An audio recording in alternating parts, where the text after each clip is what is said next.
Luka, step back three. I never ever doubted this Mavs team, and that's what's crazy. You guys come here because you know from me you're gonna get utter confidence and a pessimistic attitude and an optimistic attitude every step of the way, and I never doubt my team. Flashback. Kawhi, little fadeaway mid-range. It's good. Yeah. This game's over, guys. This game is over. Farmers, stand up. Time for some recaps. I'm going to try to be as quick as possible because it's late and I'm trying to go to bed. And really, I'm only going to talk about one game. We had 4 games tonight.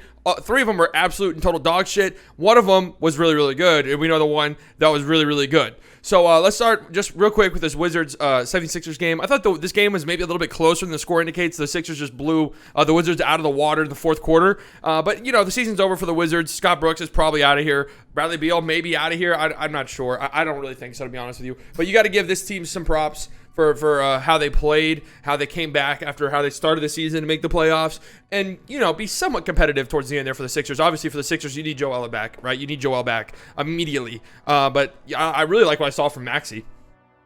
So he's definitely part of the future plans. Seth had a big game as well. Hawks, Knicks were just embarrassing. I mean, this was an embarrassing performance. This whole entire series from the Knicks, really it was. Trae Young had a very, very good game, 36 points, 15 free throws. You know, that's what Trae Young does, right? But for the Knicks, I mean, Julius Randle, that was a sad performance. I'm just going to be honest with you, man. It's got to be one of the worst debuts for an all-star caliber player that we've seen. It just was not a good performance. For the Knicks, you need offense in the worst of ways. You got to get some people in here that can score the ball consistently, because I don't think Julius is that. When postseason comes around and defenses play a lot more tough than they do in the regular season, RJ's not there yet, and you just can't rely on D-Rose every single night. So the Hawks move on. I think that they could, especially if Joel's out, I think that they could actually give the 76ers a pretty good scare. So we'll see. This is a very good Hawks team. They're very complete up and down. Trae Young, he's ready for the moment, right? He's ready, and he loves the hate that he gets at the Garden. So good on the Hawks. This Grizzlies Jazz game, I'm not gonna lie to you, I didn't watch a single moment of this, so I don't have anything to say. I didn't watch a single second. Jazz took care of them, and they move on to the next round. That's really all I have to say. Grizzlies get eliminated. But listen, if you're a Grizzlies fan, obviously, right, you don't want to celebrate losses all that much, but you guys had a really good season, and even the play-in and the postseason. I know this game wasn't competitive. Really, the only game in this series that was not competitive.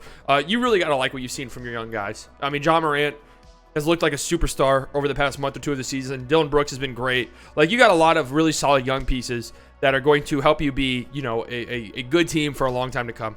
So the Jazz move on. They're just a better team, right? They just outmatched the Grizzlies. They didn't lose a game since after Donovan Mitchell got back. So, yeah, Jazz move on to face the winner of this next series right here. Mavs, Clippers. Mavs win 105-100 despite only scoring 16 points in the fourth quarter. I don't know how the Mavs won this game because, honestly, I don't think they played that great. Luka, what is the stat I saw? Hold on. Luka scored or assisted on 31 of the Mavericks' 37 total field goals. Scored or assisted. This is one of the hardest carry jobs you will ever see. I think this is honestly on par with Dame's performance last night, except the Mavericks actually somehow won. He carried this team so hard. 42 points and 14 assists. And I've seen some of the fucking dinguses on Twitter. 37 shots. 37 shots, 42 points. Yeah, that's pretty decent. 17 on 37 is pretty good. 6 of 12 from deep. That's pretty good. Obviously, in the fourth quarter, he struggled. I think he was like 2 of 8 from the field in the fourth. But good God, because he exerted so much energy. He's got to carry this team of fucking farmers. The farmers finally planted their crops. We finally saw them harvest a little bit in the fourth. Dorian played some absurd defense. 5 steals total. I don't know how many of those came in the fourth. If you told me all 5 of those came in the fourth on Paul George, I would believe you. Because he played some amazing defense on Kawhi tonight. Thankfully, the Maxey defense on Kawhi, that experiment is dead. Thank God. Tim Hardaway played 45 minutes and was the only other Maverick to be in double digits. The only other Maverick. He had a huge 3 down the stretch there. Still not the best of nights for him, though, honestly. 3 of 10. Missing some wide open looks. He's got to hit those.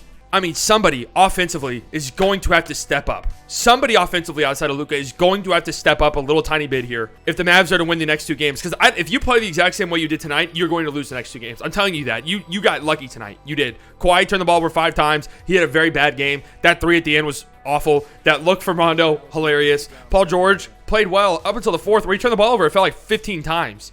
Like, he forgot how to dribble. Reggie Jackson had an amazing shooting night, 6 of 12. I was literally about to jump off my balcony if we let Reggie Jackson beat us. Marcus Morris shot well from 3. I mean, I really don't know how the Mavs won this game.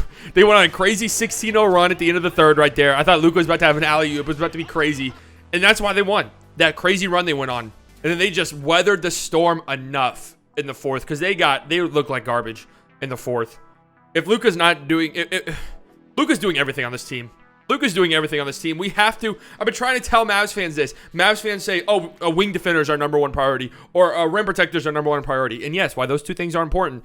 We have to get a secondary creator. We have to get somebody who can make their own shots. That has to be our number one priority, period. I don't know how you can watch a game like this and not think, yeah, we need somebody like a DeMar DeRozan. There are actually Mavs fans out there that don't think we need DeMar DeRozan because we'd rather go out and get like a wing defender. Fuck that stupid shit. That's how you end up with Josh Richardson and Wes Iwundu as your big free agents in the offseason. Mavs need to do everything they can to get some secondary ball handler who can create their own shot and pass. Because Luka does it all. It's unrealistic to expect. It just is. There's maybe only a small handful of players throughout the course of history who can do that. Is Luka in that category?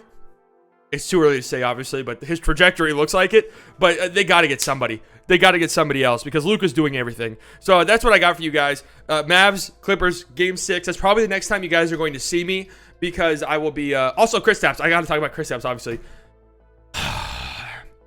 The only times Kristaps did anything important at all in this game, where was he?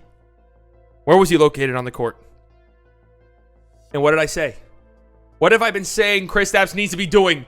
And I've been dead serious when I say it. Put his ass in the corner. And I'm not, obviously I am trying to be mean a little bit when I say that because Kristaps is a joke. But put his ass in the corner so he can shoot corner threes when the defense collapses on Luka, or he can cut. That's when he was at his best tonight. That's where you have to put him. And I do like the zone from that adjustment from Rick, putting Boban in the middle. You can tell that it obviously fucked with what the Clippers are trying to do. I would say early on, the Mavs got a little bit lucky because they were leaving some shooters wide open and they were missing threes. But I do like the adjustment. We'll see now. Game 6, you got to make more adjustments because you didn't play well tonight. You just did not play well. So we're going to see what we get. Mavs are 1 win away from moving on. They got to take care of business. They got to take care of business Friday. No ifs, ands, or buts about it. I'll talk to you guys later, okay? Goodbye.